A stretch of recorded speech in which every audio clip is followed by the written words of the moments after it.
Hola, ¿qué tal? ¿Cómo están? Bienvenidos a una nueva transmisión en vivo de Compromiso Socialista. Buenas, ¿cómo están?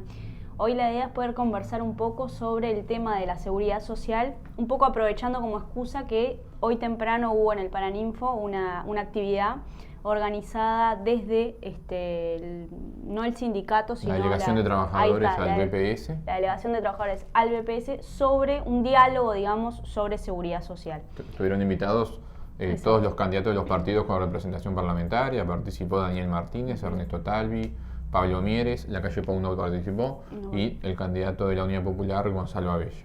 Ahí está. Entonces, un poco utilizando como excusa, si se quiere, este evento, bueno, poder también nosotros dar nuestra opinión, que en parte fue un poco lo que planteó hoy Gonzalo Abella en esta actividad, ¿verdad? Un poco tratar de plantear la idea de la seguridad social y las distintas matices, pero desde una perspectiva de los trabajadores, ¿no? Que es lo que no se planteó por parte de ningún otro de los exponentes hoy, ¿verdad? Así es. Antes que nada, la seguridad social hay que entenderla como parte de los ingresos, de los salarios de los trabajadores, indirectos si se quiere, porque es el salario que hoy vamos reservando, que se nos dé cuenta para cobrar en la jubilación, y eso es lo que cobran los jubilados. Y por lo tanto siempre hay que ver esta problemática desde todo lo que enmarca la sociedad en la que vivimos hoy, que es la dicotomía entre el capital y el trabajo, digamos, y cómo se reparte la torta. Y de plano ya queremos plantear que para nosotros el tema de la seguridad social jamás puede ser analizado con una visión, por lo tanto, unilateral, ¿no? Viendo solamente qué problema tiene estrictamente el BPS, y entonces, porque desde ahí vienen los que proponen después medidas que afectan los intereses de los trabajadores, ¿no? Quienes miran el déficit del BPS únicamente como un problema de dinero que ingresa, dinero que sale, y no analizan todo el contexto en el cual eso ocurre, terminan proponiendo medidas para paliar ese déficit, que en realidad ese déficit se cubre con un traspaso de las rentas generales, es decir, del presupuesto público, que es lo que termina después impactando en el déficit fiscal, que es el que el gobierno quiere bajar, ¿no? Entonces, esta discusión está mezclada, por lo tanto, con otras cosas que provocan déficit en el Estado, como el pago de la deuda externa, las exoneraciones de impuestos al gran capital, entre otras cosas, ¿no? Sí, y sin ir más lejos, tampoco podemos obviar una reforma bastante importante que hubo en la seguridad social en nuestro país en la década de los 90, 95, en el todavía gobierno de Lacalle, donde se pasó a un formato mixto, digamos. Ya no solo se aporta a través del BPS, y el BPS es el que entonces manejaría todos, digamos, los ahorros de los trabajadores y esta máxima de solidaridad intergeneracional, sino que aparecen otros actores que son las AFAPs, que conversando con otra compañera ella decía, este tema es bastante oscuro, a veces no se entiende bien cuando hablamos, la gente no logramos comprender, y esto tiene parte de eso, es decir, estos entes, las AFAPs que se generaron a partir de esa ley, lo que hacen básicamente es que si uno pasa cierta cota, digamos, de salarial, empieza automáticamente a aportar en dos cajas, en el BPS y también en la AFAP.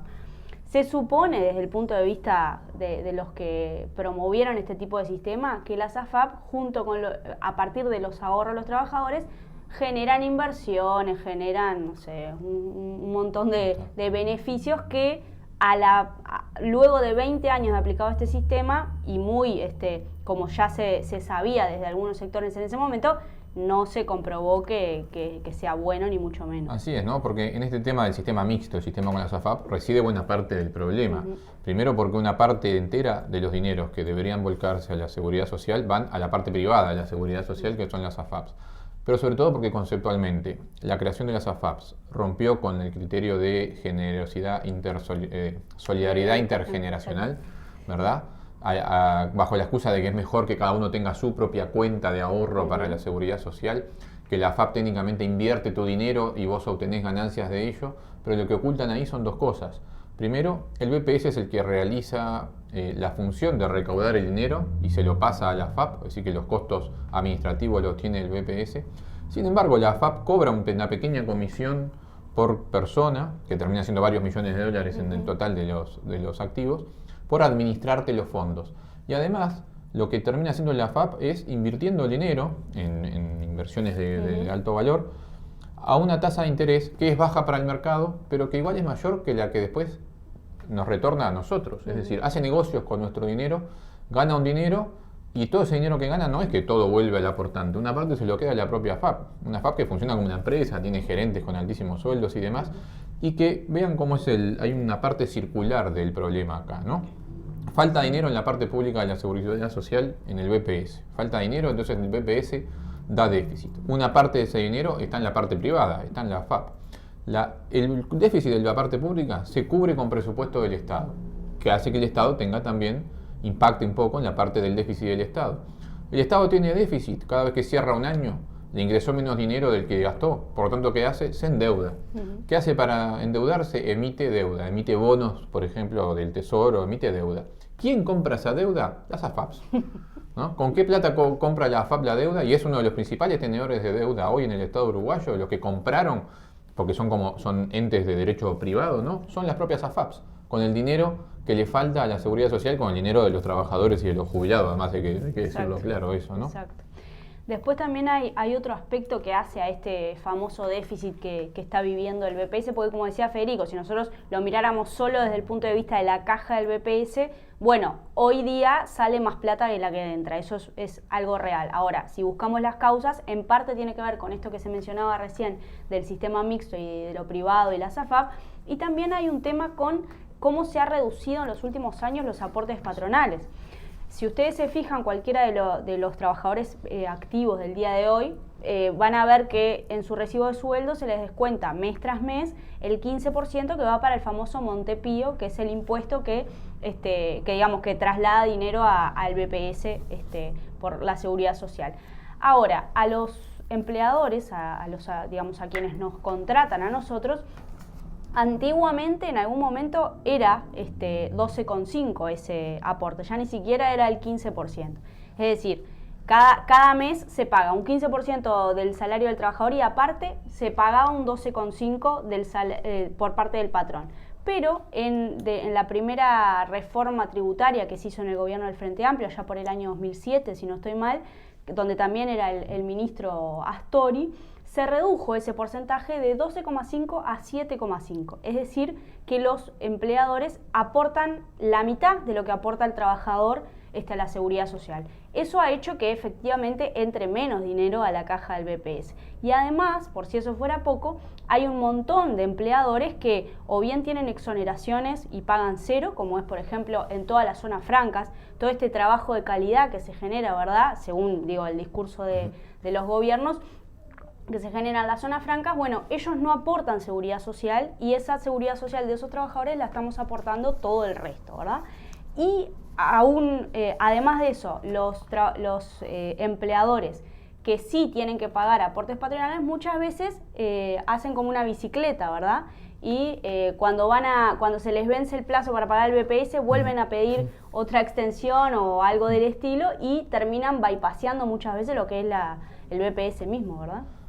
Entonces, ¿qué es lo que de fondo está pasando, no? Se hacen proyecciones, se dice, bueno, hay más activos que pasivos, la gente vive más y proyectamos cómo va a ir evolucionando la población, va a haber cada vez más déficit y eso primero que nada es falso. ¿Por qué? Porque esas proyecciones lineales que se hacen carecen de sustento. Fíjense, algunos trabajadores del BPS nos ponían el ejemplo, si alguien en el 2002 que venía en picada la cantidad de ingresos del BPS por la cantidad de trabajo que se perdían, ¿no?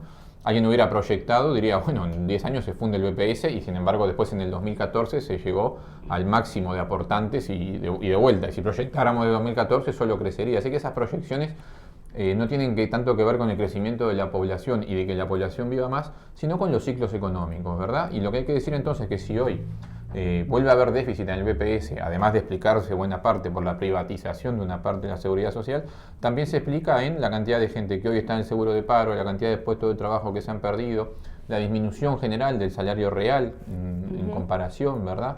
O sea, los 800.000 trabajadores que ganan menos de 25.000 pesos, o sea que obviamente todo esto impacta en cuánto recauda el BPS. Por otro lado, nosotros queremos dejar planteado de manera firme nuestras posturas. Primero, gracias al avance de la ciencia, la humanidad y en particular hoy los uruguayos podemos vivir más, la mayor vida que debe ser para disfrutar de la misma, digamos. De ninguna manera puede razonarse que si las personas viven más, entonces tienen que trabajar más, y que como excusa para eso se utilice aumentar entonces la edad de jubilación para paliar el déficit, y porque total, si vivimos más, claro, trabajemos más. Como si eso quisiera decir que vamos a ser más ricos, ¿no? Cuando los trabajadores sabemos que al revés, siempre estamos peleando para llegar a fin de mes, ¿verdad?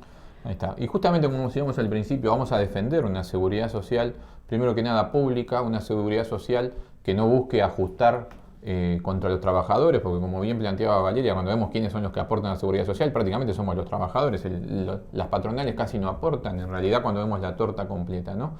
Y justamente se nos quiere plantear como un problema entre trabajadores contra trabajadores, y que la solución sea aumentemos la edad de jubilación, cambiemos la forma de calcular la jubilación. De fondo, como la jubilación es un salario diferido, la reforma de la seguridad social es parte del ajuste que ya se está procesando contra la clase trabajadora. ¿Y qué es el ajuste? Un intento por devolverle la rentabilidad, por devolver el aumento de la tasa de ganancia del capital en base, en definitiva, a una mayor explotación de los trabajadores en nuestro país, ¿no? Qué bueno. Por ahí les queríamos dejar nuestros primeros comentarios con este tema. También ustedes saben, este tipo de planteos nosotros los hacemos en cada uno de los lugares donde nos hemos desarrollado, ya mismo en este mismo vivo o en la radio mañana también vamos a estar profundizando esto. Les pedimos que nos dejen sus comentarios, aquellas cuestiones que quieran plantear. También están nuestras redes sociales y si les interesa y nos pueden seguir también allí, ¿verdad? Así es. Y bueno, para redondear, hoy alguien le preguntaba al maestro Abella, bueno, entonces esto que la Unidad Popular plantea, que se opone a la reforma que se plantea desde el poder, desde las cúpulas, significa entonces que ustedes no quieren reformar la seguridad social. Nosotros respondemos contundentemente, sí queremos reformar la seguridad social, queremos que se vuelva al sistema público, queremos que aumenten las jubilaciones y queremos que haya una reforma social de la seguridad social que implique un único sistema de seguridad social. Terminar con esto de que además del BPS y las AFAPs están las cajas, hay cajas parciales, la caja militar, la caja policial, la caja notarial, la caja de profesionales, todas muchas veces creadas en momentos distintos y que tienen sistemas totalmente distintos, y eso nos parece incoherente y que en general todas terminan siempre ajustando hacia el lado de los trabajadores, ¿no? Por lo tanto, para nosotros hay que reformar la seguridad social, pero de una manera muy distinta de la cual lo están planteando desde las cúpulas del poder, ¿no? Exacto, siempre nuestros planteos van a venir desde una perspectiva de los trabajadores y lo que es mejor para la clase trabajadora, ¿no? Bueno, esto fue todo por hoy. Nos vemos el próximo miércoles por este canal de Facebook y los invitamos a escuchar mañana a las 10 de la mañana nuestra audición en Radio Centenario. Hasta luego. Hasta luego, muchas gracias.